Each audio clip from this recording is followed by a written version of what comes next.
And welcome. आप देख रहे हैं ख्याल आपका और मैं हूं आपके साथ गुंजन मित्तल। आपका एक बार फिर से स्वागत है आपके अपने हेल्थ शो में, जिसका मकसद है आपको सेहत से जुड़ी हर जानकारी देना।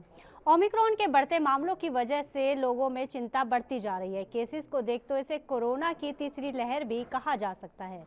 लेकिन जहां पहली दो लहरों में बच्चों में कम मामले देखे गए थे, वहीं इस बार काफ़ी ज़्यादा बच्चे इसकी चपेट में आ रहे हैं। पिछले कुछ समय में कई स्कूलों में बच्चों के संक्रमित होने की खबरें आई।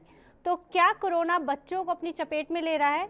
आज इसी पर ज़्यादा जानकारी के लिए हमारे साथ जुड़े हैं फिलिक्स हेल्थ केयर के chairman and managing director and senior paediatrician doctor DK Gupta. Doctor Gupta, आपका बहुत बहुत स्वागत है हमारे शो में। Thank you Gunjan ji. Doctor, सबसे पहले तो राहत की खबर आज ही आई है कि कहा जा रहा है कि फरवरी में 15 से 18 साल के बच्चों की वैक्सीनेशन पूरी हो जाएगी और मार्च में 12 से ऊपर वाले बच्चों की वैक्सीनेशन स्टार्ट हो जाएगी। तो कितनी बड़ी राहत की खबर है ये? देखिए, बहुत बड़ी राहत की खबर है, क्योंकि हम सबको पता है कि जो बच्चे थे वो अनइम्यूनाइज़्ड थे, कोविड से अनप्रोटेक्टेड थे, उनको जी। वैक्सीन नहीं लगी थी और वो हाई रिस्क पे थे, उनको एक्सपोज़र होने के चांसेस थे, इन्फेक्शन होने के भी चांसेस थे और बहुत सारे बच्चों में डेल्टा के बाद कुछ गंभीर बीमारियाँ भी हुई थी, तो इसलिए बच्चों का वैक्सीन बहुत ज़रूरी था। और ये जी। बहुत अच्छी बात है, लगभग 50% से ज़्यादा बच्चों को वैक्सीन लग चुकी है, 15 से 18 साल के बीच में। और हम्म। जैसा आप बता रहे हो, मार्च में मोस्ट प्रॉब्लम क्लॉ हम लोग सारा प्रयत्न यही कर रहे हैं कि जल्द से जल्द इस एज ग्रुप के बच्चों को कंप्लीट इम्यूनाइजेशन हो जाए, दोनों वैक्सीन की डोज लग जाए और 12 से 15 को हम लोग नए डोज स्टार्ट कर सकें। जी। डॉक्टर, पहली दो लहरों के मुकाबले इस बार बच्चों के संक्रमित होने के मामलों में काफ़ी तेज़ी आई है। तो बच्चों के लिए कितना खतरनाक है ओमिक्रॉन वेरिएंट? और क्योंकि जो बच्चे हैं वो अभी तक वैक्सीन नहीं हो पाए हैं, जब हम 15 साल के बच्चों तक की बात करें तो।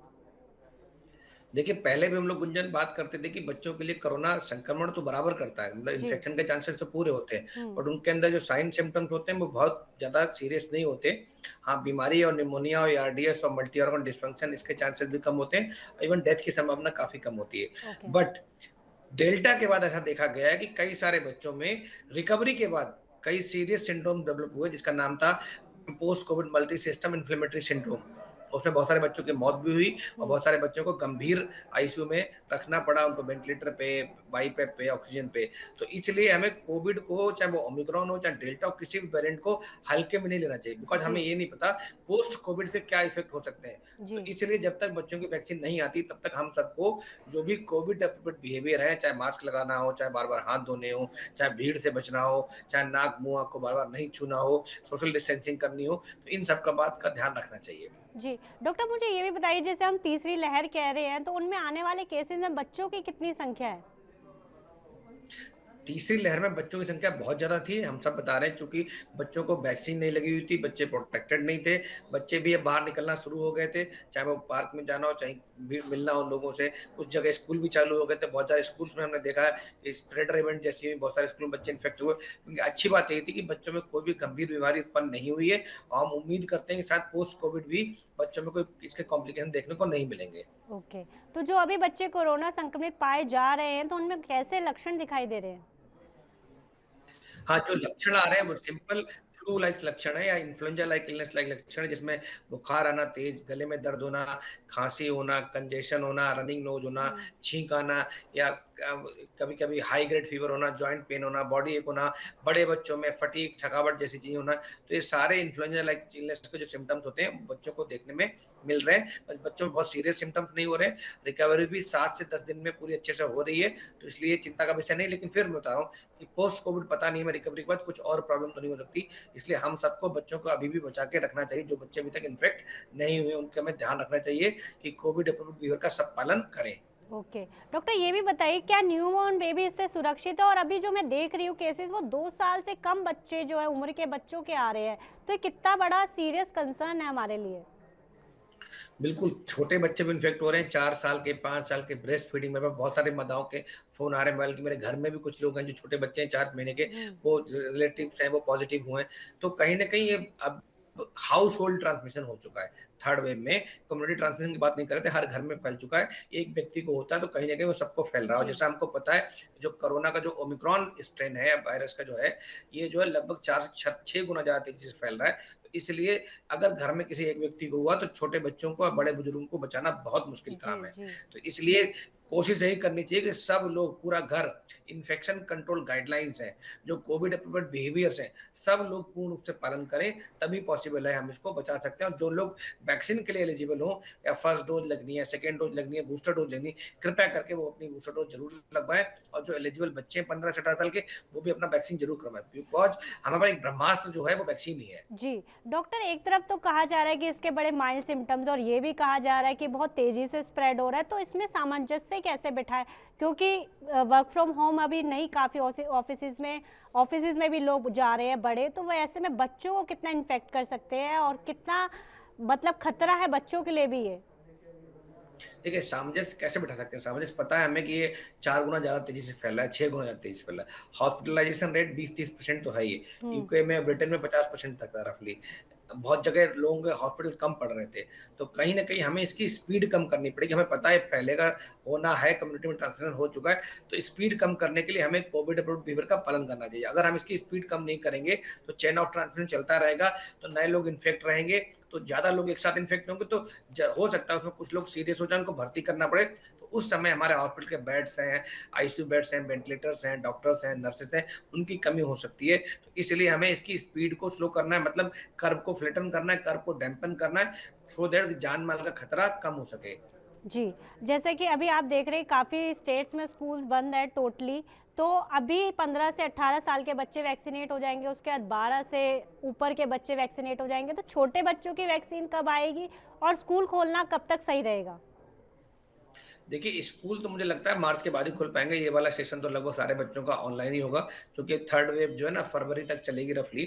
बहुत सारे हिस्सों में तो पीक चल रहा है, कुछ जगह अभी हिस्सों में पीक स्टार्ट नहीं हुआ है, तो फैलेगी तो सारा कंट्रोल होते-होते, क्योंकि चुनाव भी हैं, बहुत सारे स्प्रेडर इवेंट्स होंगी, तो कहीं न कहीं मार्च एंड तक सब चीज़ें हम क्लोज़ हो पाएँगी।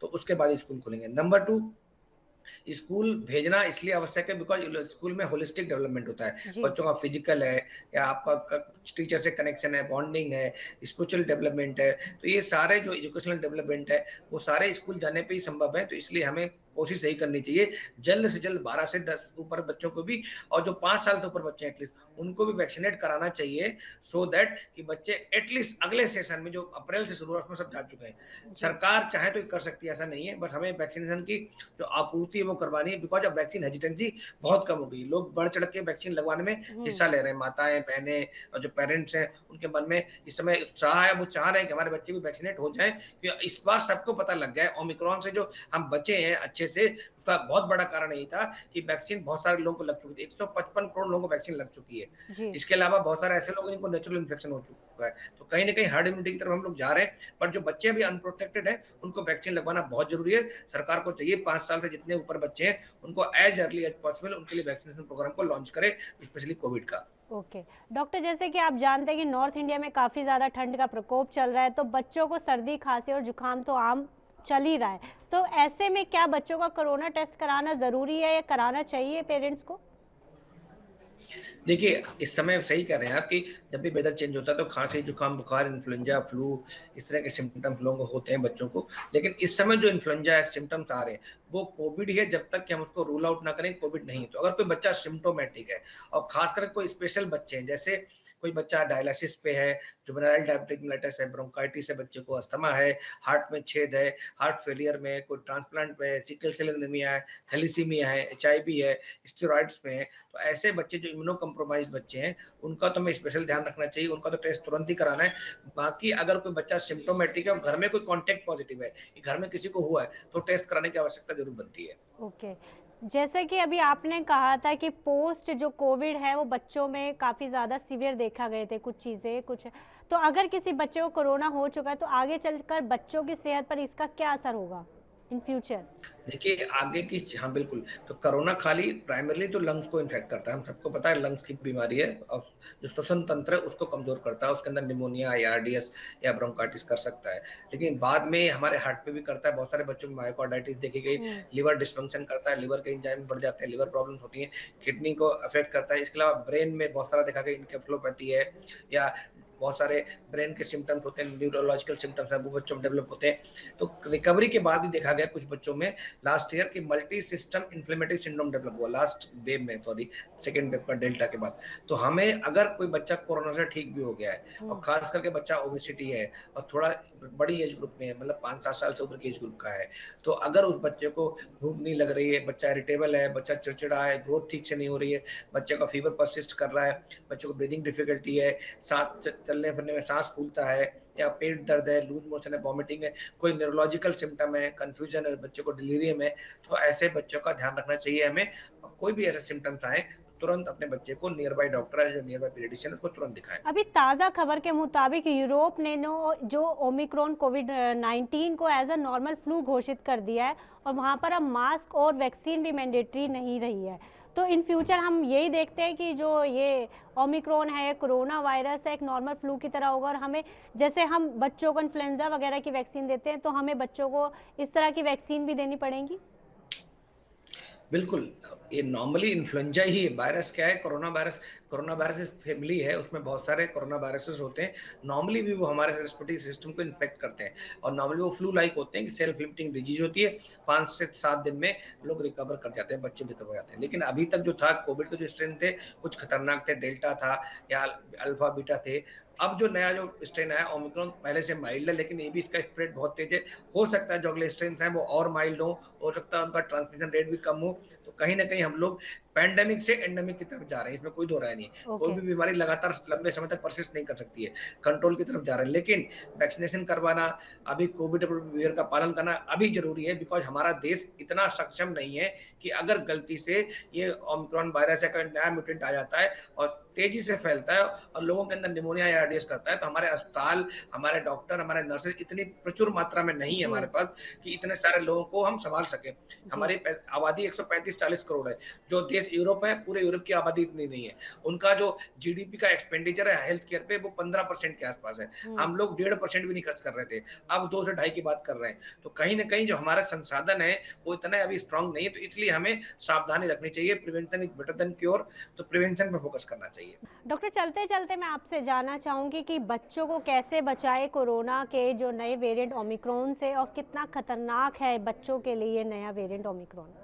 देखिए, खतरनाक मैंने कहा नहीं, अभी तो खतरनाक नहीं दिख रहा है, बिकॉज़ माइल्ड सिम्पटम्स आ रहे हैं, फ्लू लाइक सिम्पटम्स हैं, बच्चे 7 से 10 दिन में पूरा फुल्ली रिकवर कर रहे हैं। लेकिन जब भी कोई वायरस इलनेस आती है, तो बच्चे की भूख कम हो जाती है, बच्चे की एपेटाइट कम हो जाती है, उसकी ग्रोथ कम हो जाती है, उसका वेट गेन कम हो जाता है, उसकी हाइट में स्टंटिंग होती है। तो कहीं न कहीं कोई भी इन्फेक्शन होता है, बच्चों की ग्रोथ को हैम्पर करता ही है। तो इसलिए ओमिक्रॉन बच्चों की ग्रोथ को कम करने के लिए ज़िम्मेदार है, ठीक, नंबर 1। नंबर 2, अभी तक हमें ये नहीं पता है कि जो खास करके स्पेशल किड्स हैं, जिनको डायबिटीज़ है, जुवेनाइल अस्थमा है, ब्रोंकाइटिस है, निमोनिया है, हार्ट में छेद है, ऐसे लोगों को सीरियस प्रॉब्लम भी हो सकती है, बच्चे भर्ती भी हो रहे हैं, तो इसलिए उन बच्चों को बचा के रखना है, उनमें सीरियस प्रॉब्लम क्रिएट कर सकता है।